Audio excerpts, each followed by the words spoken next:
Mari kita berdoa, kasih karunia dan damai sejahtera dari Allah Bapa dan dari anaknya Tuhan Yesus Kristus menyertai kamu sekalian. Amin. Bapak, Ibu, saudara-saudara sekalian di dalam nama Tuhan Yesus Kristus, firman Tuhan hari ini yang tertulis dalam kitab Yohanes 16 ayat 28. Aku datang dari Bapa dan aku datang ke dalam dunia.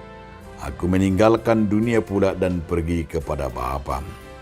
Naborhat sianamay doaku rotu portibion. Namana dikon nama aku muse di portibion. Laho manopot amai. Demikian firman Tuhan. Saudaraku dalam nama Tuhan Yesus Kristus. Judul renungan kita hari ini adalah Aku datang dari Bapa. Tujuan dan perkataan Yesus ini mau menyatakan bahwa dia bukan bersumber dari dunia ini.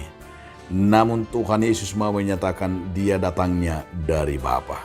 Ketika Yesus mau menyatakan bahwa ia datang dari Bapa, mengingatkan kita kedatangan Tuhan Yesus ke dunia ini adalah dengan kasih, dengan kerelaan.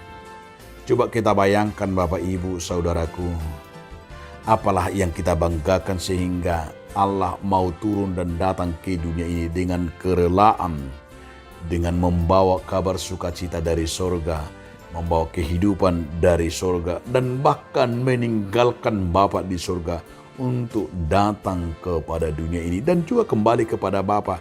Ini yang sungguh-sungguh harus kita renungkan. Artinya bahwa di dalam Tuhan kita juga diingatkan bagaimana kita terus hidup bersama Tuhan, terus kita di dalam Tuhan, dan kedatangan Tuhan itu bagi kita adalah hidup bersama-sama dengan Tuhan. Yang kedua, mau menyatakan firman Tuhan hari ini, Yohanes mau berkata hidup dan tinggal dan bersama dengan Tuhan. Orang yang tinggal dan bersama Tuhan kita akan melakukan, yaitu hidup melakukan firman-Nya. Jikalau kita di dalam tinggal dalam Dia dan firman tinggal dalam kita dan kita dalam Dia, tentu segala perbuatan yang kita lakukan hanya di dalam Tuhan.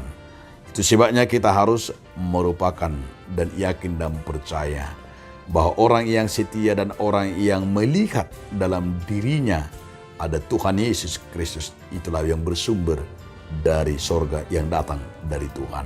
Namun orang yang tidak melihat dalam dirinya tidak ada Yesus itu, maka dia tidak bagian daripada orang yang hidup dalam firman.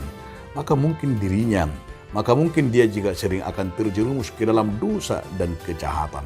Itu sebabnya kita diajak bagaimana kita melihat dan hidup bersama-sama, tinggal di dalam Dia. Tinggallah di dalam Tuhan dan hiduplah dalam Tuhan, maka Tuhan akan mengubah dan membuat yang terbaik, dan terlebih kedatangannya menjadikan kita sebagai anak-anak Tuhan.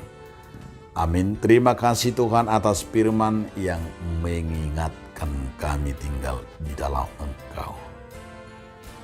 Amin.